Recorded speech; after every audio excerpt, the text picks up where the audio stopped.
Motus Battle League, Sinag 3. Nandito pa rin kami sa Brandon Shop, sa Muñoz, QC. Pangalawang laban na ng gabi. Mag-ingay tayo para sa parating na laban. Siyempre, gusto ko pasalamatan muna. Siyempre, Branded, kay Papa Benji, yan, sa Hypebeat, maraming salamat. Real Jokes, Egocentric, sa Unhinged, maraming salamat. Sa Ulap, maraming salamat sa inyo. Siyempre, Crown Manila, Pastry Vapor, siyempre, sa Zypher Philippines, sa High Risk, Die Rich Apparel, yan, maraming salamat. Kay Team Kaaway, sa Blacksmith Jewelry, maraming salamat sa inyo. At siyempre, sa mga nakasuporta sa atin na nandito, Dental Clinic, maraming salamat. Eto, laban to, pangalawang laban ng gabi. Sa kanan, galing pa ng Tondo, mag-ingay para kay Blonsky. Blonsky, Hush Music. Shoutout sa Hush Music at kay Pistolero na hindi nalilate kailanman. Sa kaliwa naman, nanggaling pa ng Pulangi Albay, mag-ingay para kay Sensei. Encuentro Battle League, check nyo Brody Caps tsaka new design ng RNR tsaka shoutout kay Inting. Shoutouts din, RNR, kay Paring Amo, kay Madam Chini, shoutout sa inyo. Hindi na kami nagkointos, pinili mauna ni Senseiya, pumayag naman si Blonsky. Unang banat kay Senseiya, Sinag 3, pakinggan natin. Let's go! Warm up lang. Ang sarap lumapag sa motos, pero ang sarap din tumanggi. Puta, nag-freestyle na yan kay Shaboy, ba't pinasalang mo na naman, sir? Kaplanet game? Game! Siya daw ay galing sa lugar ng mga pating at leon. Pating at leon? Akala niya ang deadly. Lugar ng mga pating at leon, tanginang mga hayop yan ang friendly. Napagsama-sama mo no? Ang pangit mo magrepresenta ng hukbo. Mga nag-feeling animal na nagkabis lang sa tundo, mga bano. Self-proclaim na mga real G. Mga bitch naman sa scene, malama ko yung pagka-MC. Kesyo laging magaling, basta raw galing sa kanilang city. Paalala ko lang repa, taga-tondo si Da Vinci. Pero Da Vinci, Blonsky, comment nyo guys, mga magkakatulok. Pupusuan nyo ni Site Promise. Oo, sa motos wala kang katunog kasi you always spear out nothing. Kasi uli niyang battle sa novel. Tinapat kay MJ si Tumbopol. Sobrang solid nung bigayan kasi nilaban siya sa sponsor. Tangina tinalo mo yung vendor, edi ang solid mo humasel. Nasa Nobilus ka na nga, tinapat ka pa sa semi-rapper. God damn. Pero nung laban umangat, paano ba naman yung Shenyang Siomai pinangalandakan di masarap? Sabay tawa si Sight. Kasi niyabang mo yung Chowking. Nilait mo yung Shenyang tapos kinumpara mo sa Chowking. So pinagyayabang mo yung chowfa nila doon na lasang pastil. Tanginang taste yan, Chowking. Pero winning angle lang kasi yon. At magagawa mo yung ganong angulo basta hipokrito ka, tol. Kasi tanginan to, nanlalait ng business, puta akala mo hindi tambay na nakalive. Ikaw nga tong nakaasa lang sa twice a year mong gigs. Real shit. Pues payo ko lang man, mukha kang may Down syndrome, maging humble ka naman. At para stig ka bilang tambay, manahimik ka na lang. At least kilala ka pa rin namin bilang husking walang farm. Diba? Ina. Trippings lang to sa akin, di na kailangan pa mag-all in. Di man surprising, pero tong matchup ay Freak Sanchez versus Blonsky. Kasi mismatch talaga. Parang humarang ka kay Tonsi, tapos pusa ka pala.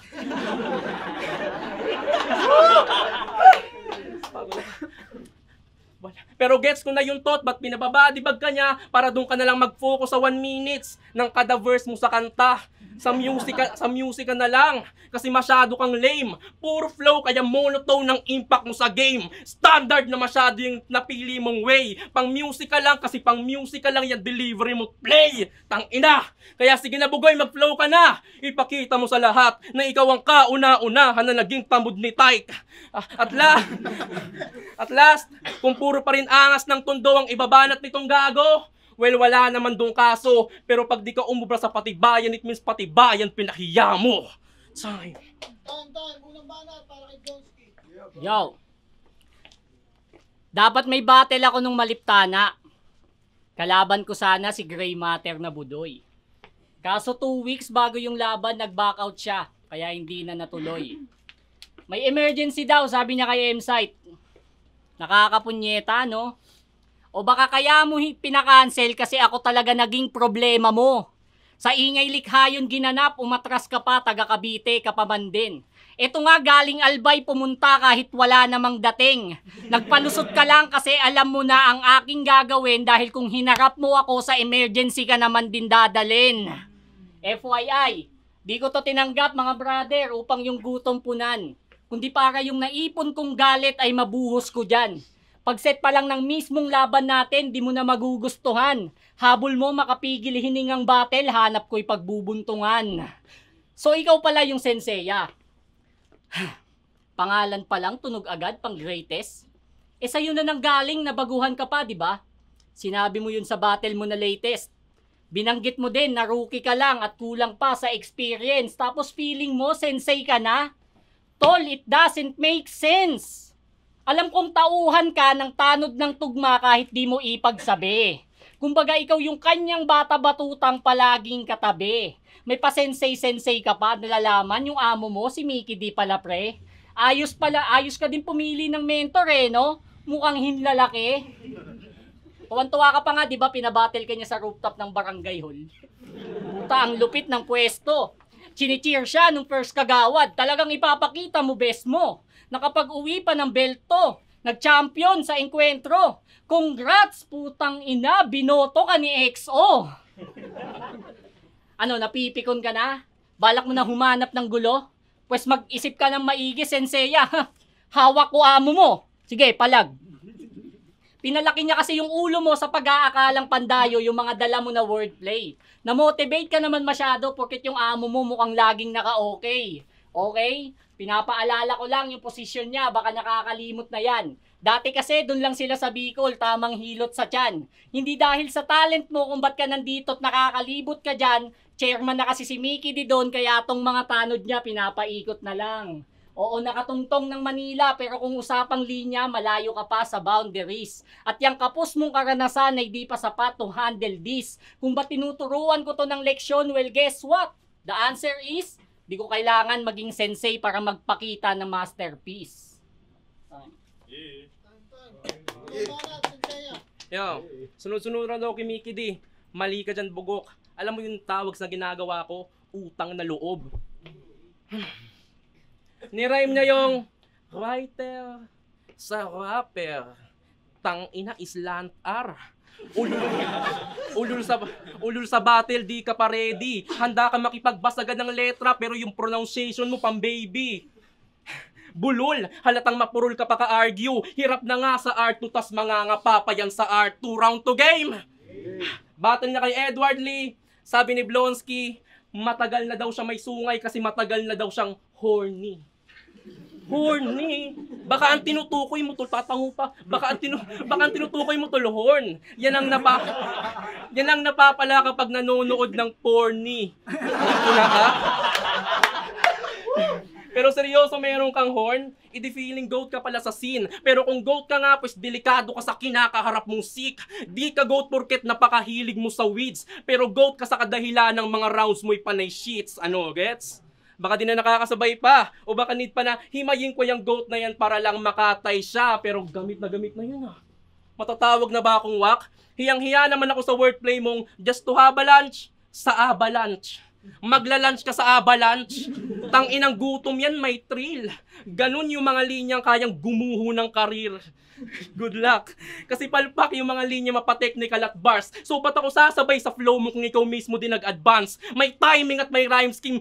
Entertaining pero walang arts. Oo, wala ka lang creativity kaya nasasabayan ka ng crowd kasi pangmasa ka lang. Napakalinaw naman kung bakit. Mas makukuha nyo talaga yan kasi chippy pa yung mga punches. Ako galing underground, di man mabenta to subalit. Subalit, alam kong alam nyo mas di ka libre pag nanggaling sa black market. Samantalang ikaw, kahit minsan ay di ka kinagat ng tao. Walang viewers, walang fans at ang masakit, parehas tayo. Pero at least tol rookie pa ako. Ikaw naging batchmate ka pa ni Sight. Mahiya ka naman bay. Nakasabayan mo pa rin nagbibigay sa'yo ng drive. Tang inan to. Nanlilimos pa rin ng movement. Oo, asa sa kabatch na para bang repeater student. Tang ina mo loser. Kaya kung para sa akin, napakalabong, makadikit at makaisa. Di man kita kasabayan pero sa laban tsak na may isa. Santabi kita. Tang ina. O di ba repa ganyan ka? Tumutono, humuholo, parang nasuri na yung huni. Holorime pero nirarime pa rin yung multi sa Looney. Tang-inang yan. Kasi usapang holo, lanseta men. Ikaw wag ka na umasa pa. Kasi sa Motus, merong 7K. Kahit 2 lines lang yung kaya niya. At least, di ba? At least, di ba? Kaysa naman sa mga banato nitong peste. Kasi yung masyadong peke, nirime niya sa edukadong bayolente. May mamulti. Edukadong bayolente? Well, yung punto naman given. Isa na namang edukadong di makitaan ng professionalism. Ganun kakabugok. Tapos edukado ka pa dyan. Paalala ko lang tatanga, grade 12 ka pa lang. 33 years old, grade 12? Well, wala naman doon problem. Ang ayaw ko lang sa mga tulad nyo, ang hihirap nyo kabanding. Kaya yung standing nito sa rap game, same din ang estado niya sa paaralan. O sa kahit anong aspeto, lagi ka na pag-iiwanan. Iwan.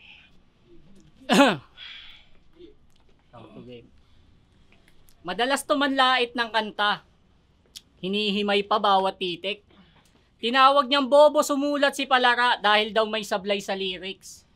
Eh di ba may 44 bars challenge ka? May banat ka din na alanganin. Kasi sabi niya, siya daw yung tipong may apoy kapag ka nagsasaing. Kapag ka nagsasaing, nanlait ka pa, tanga lang kayo pareho. Tsaka ba't sa apoy ka nagkasasaing ha? Wala kayong kaldero? Ano yung kanin nyo? Inihaw?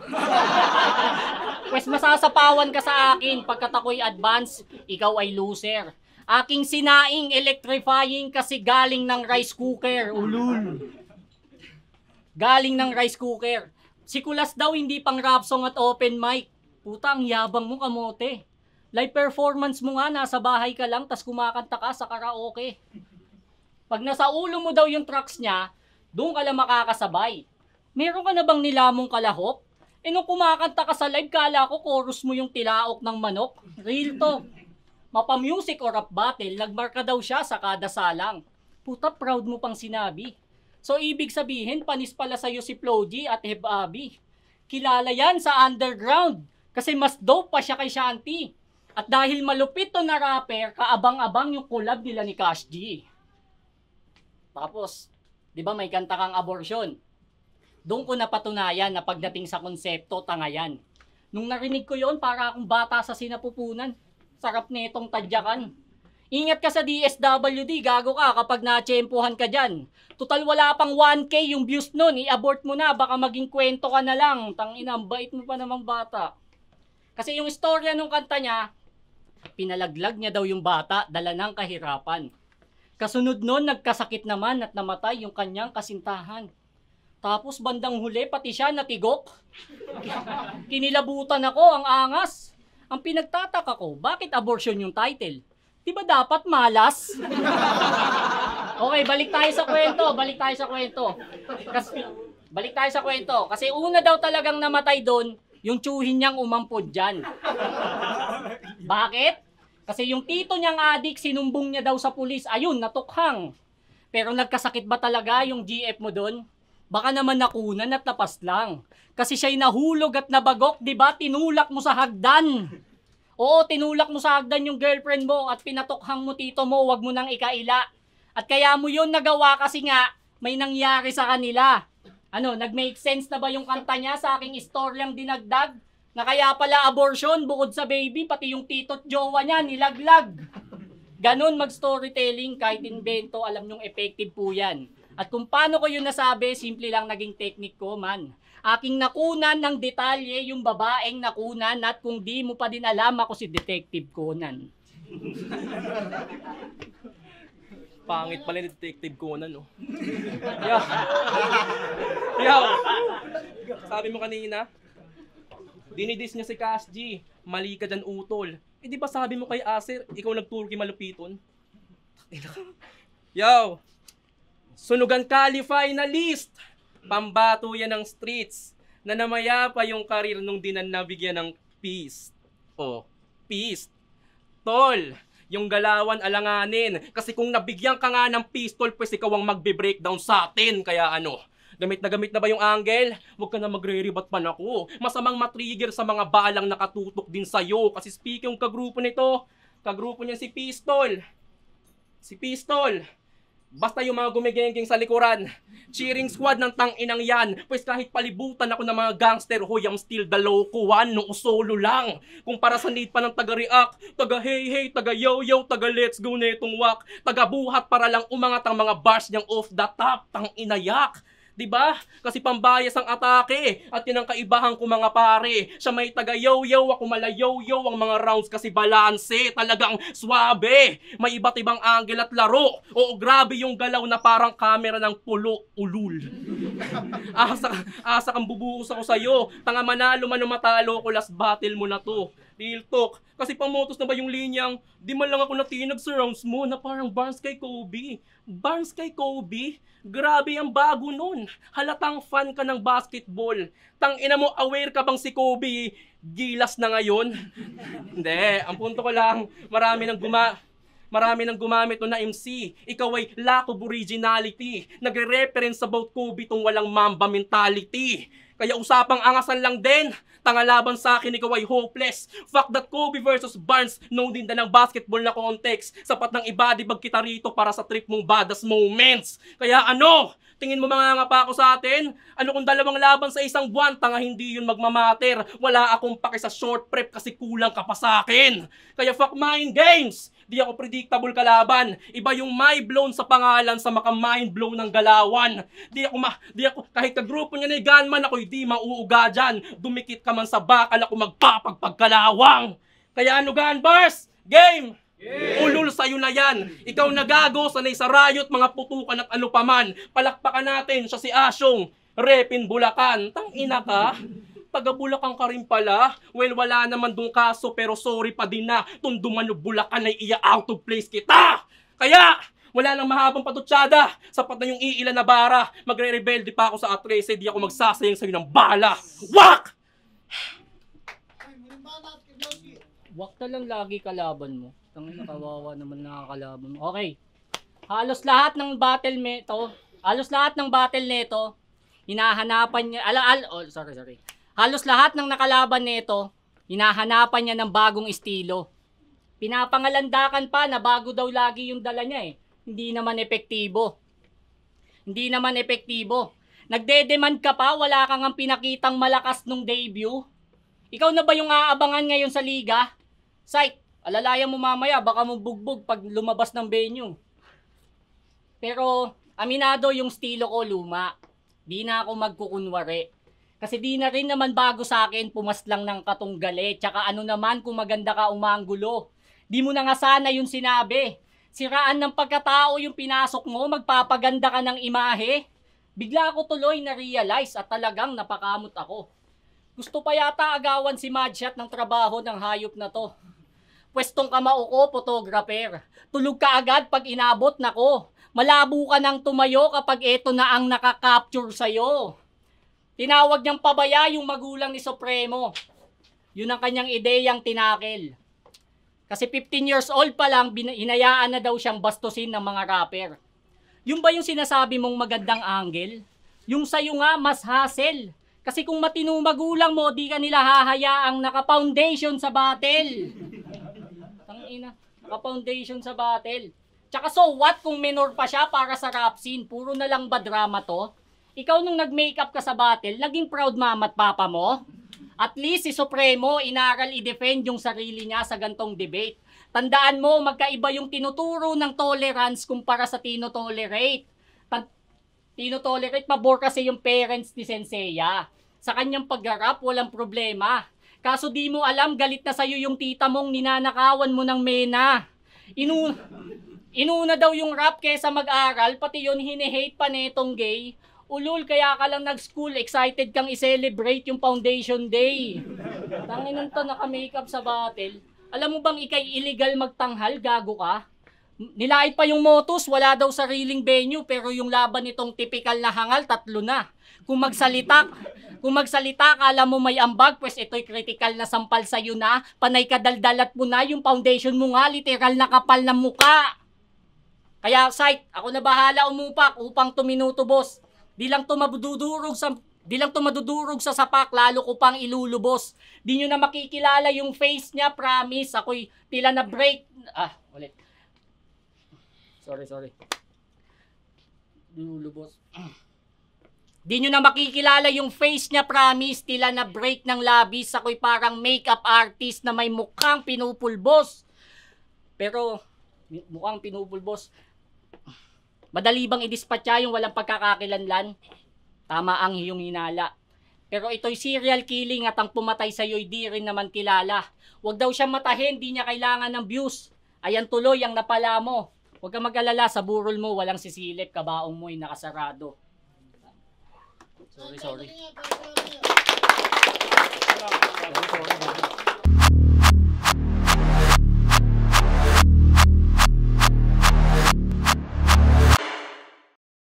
Yo, Motos Battle League, Sinag 3. Magingay pa kayo isang beses kung nagustuhan nyo yung laban na yun. Siyempre, gusto ko pasalamatan palagi Branded sa pagpapahiram ng venue. Siyempre kay Papa Benji. Silip lang kayo dito sa store nila. Check nyo lang yung page nila Branded or sa Google Branded Shop. Dito lang yan sa may likod ng Walter Mart sa Muñoz. Sa may Muñoz Market, second floor. Sa mga suot ko, siyempre Crown Manila, Hype Beat, yan. At siyempre Level Bar, yan. Sa High Race, Die Rich Apparel, yan. Shoutout sa inyo. Pero ang boto ng Jurado, 3-0, magingay para kay Senseiya. Shoutout kay Yun, panalo pero kapos bawi next time. Shoutout sa Encuentro, kay Blonsky, kay Mickey, tsaka Brody Caps. Encuentro. Sorry, babawi na next time. Judge. Round 1 tsaka round 3, mas maikli yung setups tsaka mas malinis na performance para kay Senseiya. Then round 2 naman, sunod-sunod yung tumatama na jokes ni Blonsky. Though parehas sila ng style na mas maraming jokes kumpara sa technical. Pero hard hitting naman yung mga jokes nila kaya napakagandang laban. Yun, round 1 and round 3 ulitin ko lang. Senseiya round 2 nakuha niya. So 2-1, panalo sa akin si Senseiya. Salamat. Yung teacher nga pa. Ayun binoto ko Senseiya. Medyo magkaiba sila ng style. Yung sa kay Blonsky, more on siya 4-bar setup. Senseiya, minsan 1-2-1-2. Tapos mas mabilis siyang makakuha ng momentum, ng moment kaysa kay Blonsky. Sa jokes, halos parehas lang. May mga haymaker sila.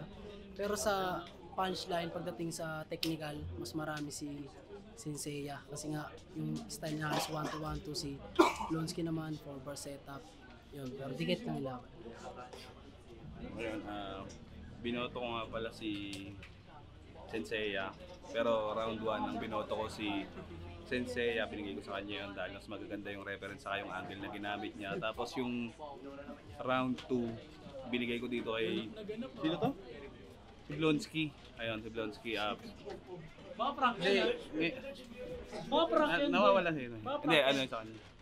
Kasi yung angle niya, mas lamang siya dun sa mas mabibigat yung suntok na binibitawan niya. Tapos ang naging deciding factor ko dito yung round 3 nila kasi yung angle nito consistent pa rin siya hanggang round 3. Tapos eto kay Blonsky parang nagkaroon siya ng stutter na wala yung momentum niya pagdating doon sa part ng foundation, yung magiging maputi yung mukha. Tapos ayun, so binigay ko round 1 and 3 para kay Senseiya pero props kay Blonsky.